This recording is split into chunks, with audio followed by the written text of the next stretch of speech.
killing my friend. Who's killing your friend? My chimpanzee.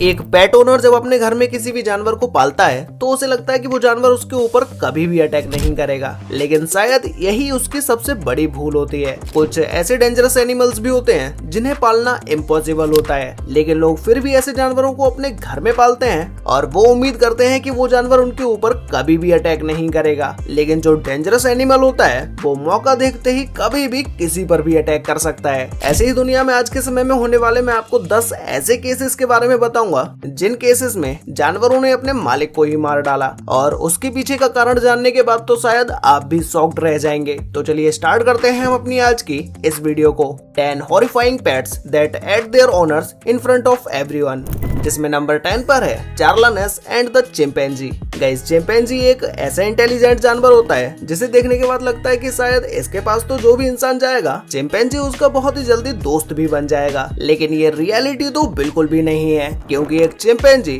दुनिया के one of the most dangerous animals में से एक होता है। ये चार्लानेस नाम की इस लेडी को शायद ये बात नहीं पता थी, जो कि 16 फरवरी 2009 को अपनी एक फ्रेंड सेंड्रा के घर जाती है, और सेंड्रा के घर एक ट्रेविस नाम का चिंपैंजी होता है, जो कि बचपन से ही सेंड्रा इस चिंपैंजी को अपने घर में पाल रही थी। उसने बचपन से ही ट्रेविस का ऐसे पालन पोषण किया था जैसे कि वो उसका बच्चा हो। वो उसकी हर एक चीज का ख्याल रखती और उसे अच्छे से ट्रेन भी करती, जिससे ट्रेविस ने कई सारी मूवीज और एडवर्टाइजमेंट में भी काम किया था। लेकिन 19 फरवरी के दिन चार्ला जब सेंड्रा के घर आती है तो वो देखती है कि ट्रेविस ने सेंड्रा के ऊपर अटैक कर दिया है, जिसके बाद चार्ला उसे बचाने की कोशिश करती है और वो चिंपैंजी को मारती भी है, लेकिन फिर भी चिंपैंजी सेंड्रा को नहीं छोड़ता है, जिसके बाद चार्ला को चिंपैंजी के सर पर वार करना पड़ता है। जिसके बाद चिंपैंजी थोड़ी देर के लिए तो सेंड्रा को छोड़ देता है, लेकिन वो उसके बाद चार्ला के ऊपर अटैक करना शुरू कर देता है। जिसके बाद ट्रेविस ने गुस्से में आकर चार्ला के ऊपर ऐसा अटैक किया कि चार्ला के पूरे फेस को ही नोच डाला, जिसमें उसकी आंख, नाक, कान ये सब डैमेज हो गए, और उसके बाद उसके हाथों को भी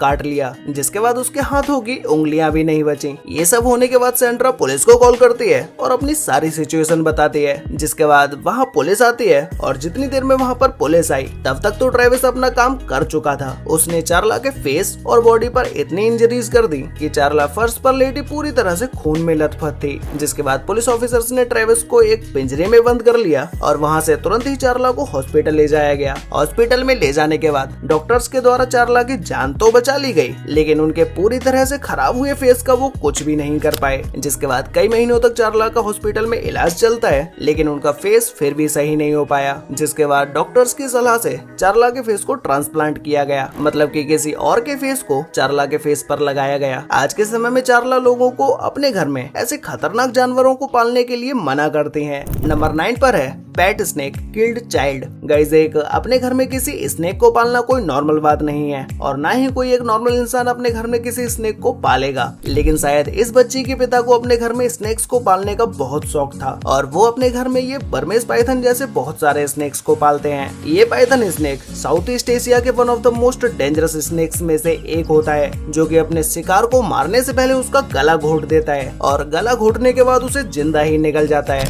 ये चियाना नाम की बच्ची पूरा दिन इन स्नेक्स के साथ ही रहती थी, इन्हीं के साथ ये खेलती थी और इन्हीं के साथ अपनी पढ़ाई भी करती थी, और इसके अलावा ये अपने स्नेक्स के साथ बाहर घूमने भी जाती। ये सब कुछ देखने के बाद आपको लग रहा होगा कि जब ये स्नेक इस बच्ची के साथ इतना फ्रेंडली है तो ये तो इसे कुछ भी नहीं करेगा, लेकिन एक जंगली जानवर अपने अटैकिंग मूड में कब आ जाए ये तो किसी को भी नहीं पता होता है। इसीलिए ऐसे जंगली जानवरों को कंट्रोल करके रखना बहुत ही ज्यादा जरूरी होता है, और चियाना के पिता ने भी ऐसा ही किया था, जो कि इन स्नेक्स को अपने घर में एक पिंजरे में बंद करके रखते थे। लेकिन एक रात ये स्नेक अपने पिंजरे से बाहर आ जाता है, और नाइट के समय में ये बाहर आने के बाद सीधा ही चियाना के ऊपर अटैक कर देता है। ये छोटी सी बच्ची इस बर्मेज पाइथन के अटैक को झेल नहीं पाती है, और ना ही इस स्नेक से मुकाबला कर पाती है। ये स्नेक चियाना की बॉडी पर कई जगहों पर काटता है, जिसके बाद सुबह के समय में चियाना के माता पिता जब उसे देखते हैं तो वो ये देखते ही शॉक्ड हो जाते हैं। चियाना के पूरी बॉडी पर इस पाइथन स्नेक के काटने के निशान थे, जिसके बाद इसका इलाज कराने के लिए वहाँ के हॉस्पिटल में ले जाया जाता है, लेकिन अनफॉर्चुनेटली डॉक्टर्स भी इसे नहीं बचा पाते हैं। इससे पता चलता है कि किसी भी जंगली जानवर को जब आप अपने घर में पालते हैं तो नाइट के समय में उससे खुद को सुरक्षित रखना कितना ज्यादा जरूरी है, क्योंकि एक जंगली जानवर अटैक करने से पहले कभी भी नहीं सोचेगा कि आप उसके ओनर हैं या नहीं।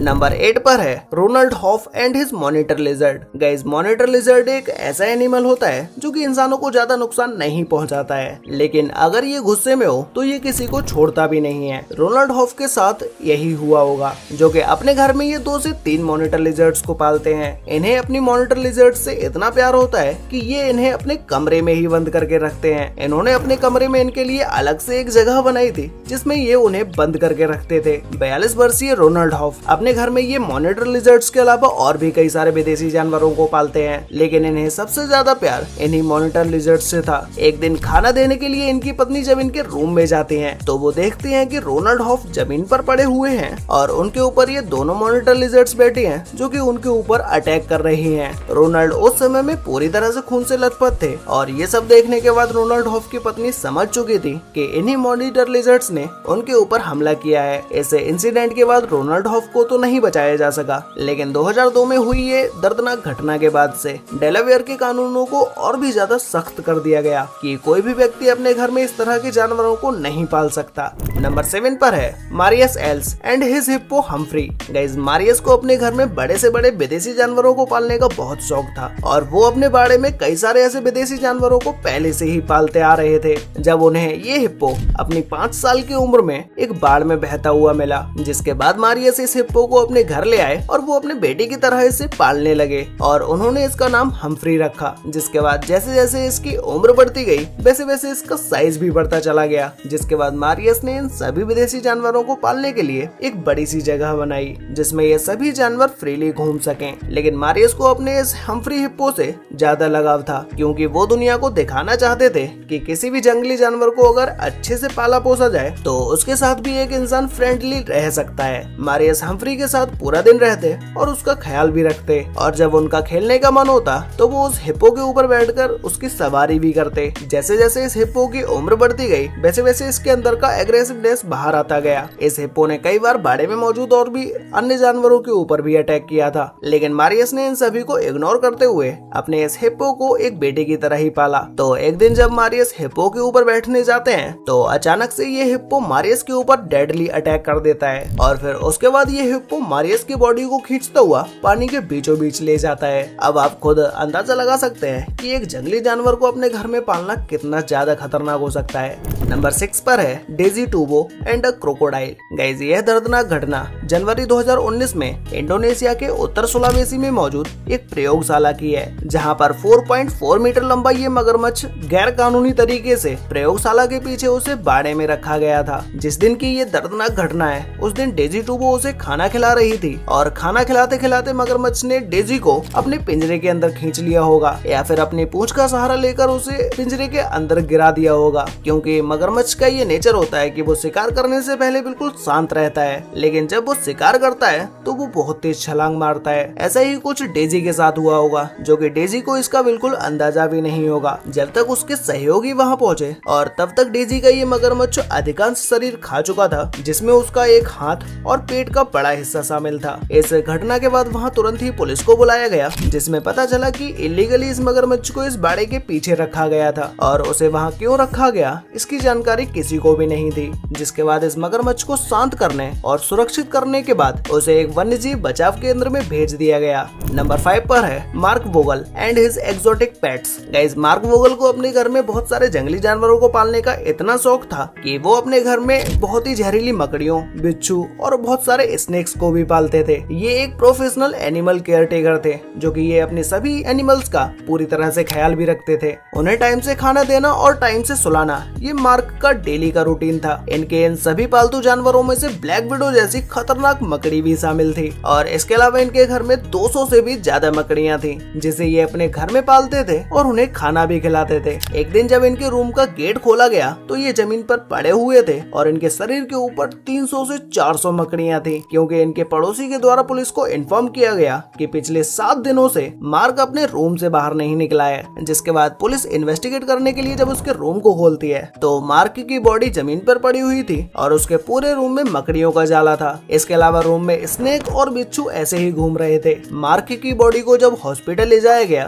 तो डॉक्टर्स का कहना था कि मार्क की मृत्यु किसी जहरीली मकड़ी की वजह से हुई है और लैब में ले जाने के बाद जब उसके पॉइजन को वेरीफाई किया गया तो वो पॉइजन किसी और मकड़ी का नहीं था बल्कि ब्लैक विडो मकड़ी का था। मतलब कि सबसे पहले ब्लैक विडो मकड़ी के द्वारा मार्क वोगल को काटा गया, जिसके बाद वो जमीन पर गिर गए होंगे और फिर उसके बाद मकड़ी का दरवाजा खुला रहने की वजह से सारी मकड़ियों ने उनके ऊपर अटैक कर दिया होगा। नंबर 4 पर है मंकी अटैक। गाइस, यह घटना मलेशिया के 72 वर्षीय एनजीए मोहम्मद की है, जो कि नारियल को बेचकर अपने घर का गुजारा करते थे और उन्होंने अपने घर में नारियल को तोड़ने के लिए एक मंकी को भी पाला था, जो कि इस पेड़ पर आसानी से चढ़ के इन सभी नारियल को तोड़ता था, जिससे इन्हें ज्यादा मेहनत नहीं करनी पड़ती थी और वो सीधा मार्केट में जाकर इन नारियल को बेचते थे। इसी तरह से इनका काम तो बिल्कुल ठीक चल रहा था। ये मंकी जरा सी देर में ही बहुत सारे नारियल्स को भी तोड़ सकता था और इन्होंने अपने इस मंकी को बचपन से पाला पोसा और इसे अच्छे से ट्रेन भी किया। जैसे ये किसी भी मंकी को बचपन से ही ट्रेनिंग देना शुरू करते हैं कि मंकी को पेड़ पर चढ़ने के बाद किस तरह के नारियल को तोड़ना है और कैसे तोड़ना है। ये सभी तरह की ट्रेनिंग इन मंकी को बचपन से ही दी जाती है। एक दिन अचानक से ये मंकी नारियल तोड़ते समय एनजीए मोहम्मद के ऊपर अटैक कर देता है और इस मंकी का अटैक इतना घातक था कि एनजीए अपनी इतनी ज्यादा उम्र होने की वजह से जमीन पर गिर जाते हैं और उनका सर पत्थर में जाके लगता है और फिर कई घंटों तक उनके घर पर इंतजार करने के बाद जब उनका बेटा नारियल के पेड़ के पास अपने पिता को देखने आता है तो वो वहीं जमीन पर पड़े थे और उनके हाथ में गहरा घाव भी था जिससे खून बह रहा था। जिसके बाद उनके बेटे को ये समझते देर नहीं लगी कि उनके ऊपर उसी मंकी ने अटैक किया होगा,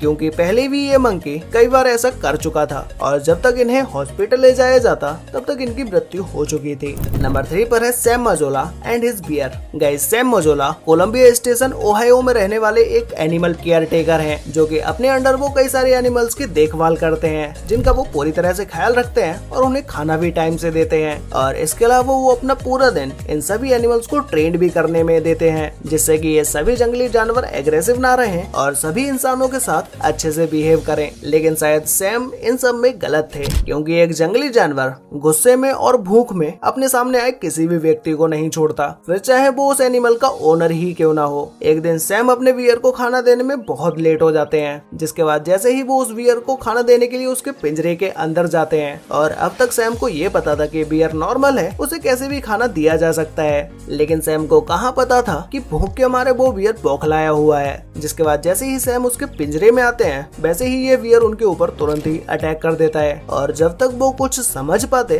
तब तक ये भारी भरकम बियर अपना काम कर चुका था। जिसके बाद वहाँ की टीम के द्वारा इस बियर को शूट कर दिया जाता है। नंबर 2 पर है वापिटी इंसिडेंट। गाइस, यह घटना पैट मैकडोनाल्ड की है, जो कि ये ऑस्ट्रेलियन वाइल्ड लाइफ एंथुजियास्ट थे। इन्होंने अपने घर में एक बहुत ही रेयर और बहुत ही शानदार जानवर को पाला, जिसे वापिटी के नाम से जाना जाता है, जो कि रेड डियर और एकल का हाइब्रिड है। उसे ये अपने घर के पीछे बाड़े में रखते थे और ये अपने साथियों को उससे आए दिन मिलवाने भी ले जाते। पैट अपने वापिटी एनिमल का बहुत ही अच्छे से ख्याल रखते थे, ये उसे अच्छे से खाना भी खिलाते थे। एक दिन जब ये उसे खाना देने जाते हैं वैसे ही वापिटी इनके ऊपर अटैक कर देता है और ये बहुत ही तेजी से चीखने चिल्लाने लगते हैं। जिसके बाद इनके घर में बैठे इनकी पत्नी और उनका बेटा दोनों ही इनके चिल्लाने की आवाज सुनकर पीछे बाड़े में जाते हैं और ये दृश्य देखने में वाकई में बहुत ही ज्यादा भयावह था, क्योंकि वापिटी ने पैट के ऊपर अटैक कर दिया था। जिसके बाद इनकी पत्नी बिना कुछ सोचे समझे पिंजरे के अंदर चली जाती हैं और वापिटी को पीछे हटाने के लिए मजबूर करते हैं, लेकिन ये और भी ज्यादा गुस्सा हो जाता है और वो पैट को छोड़कर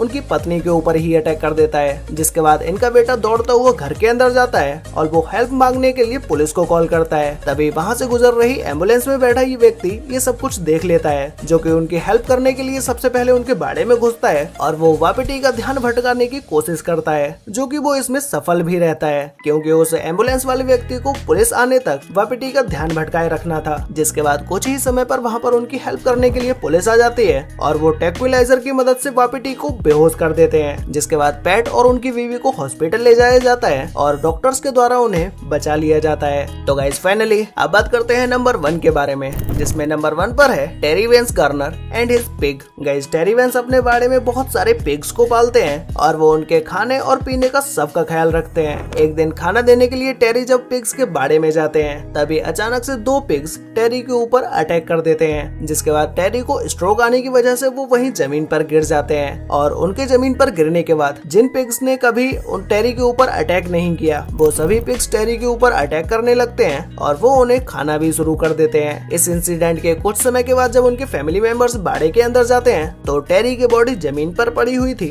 और उनके आसपास बहुत सारे पिग्स भी थे। ये इंसिडेंट आज तक का one of the most dangerous incidents में से एक है। आज तक आपने ऐसा कभी भी नहीं सुना होगा कि किसी पिग ने किसी के ऊपर अटैक किया हो। वैसे गाइस आपको इन सभी हॉरिफाइंग इंसिडेंट्स में से सबसे डेंजरस इंसिडेंट कौन सा लगा? और गाइस आप में से बहुत सारे लोगों ने अभी तक हमारे फैक्ट यूट्यूब चैनल को सब्सक्राइब नहीं किया है। अगर आपको ऐसा कंटेंट देखना पसंद है तो भी चैनल को अभी सब्सक्राइब कर लो और साथ में नोटिफिकेशन बेल को ऑल पर सिलेक्ट जरूर कर लेना, जिससे कि हमारी सारी वीडियोस की नोटिफिकेशन आपको सबसे पहले मिल पाए। तो मिलते हैं एक और नई इंटरेस्टिंग वीडियो के साथ, तब तक के लिए बाय।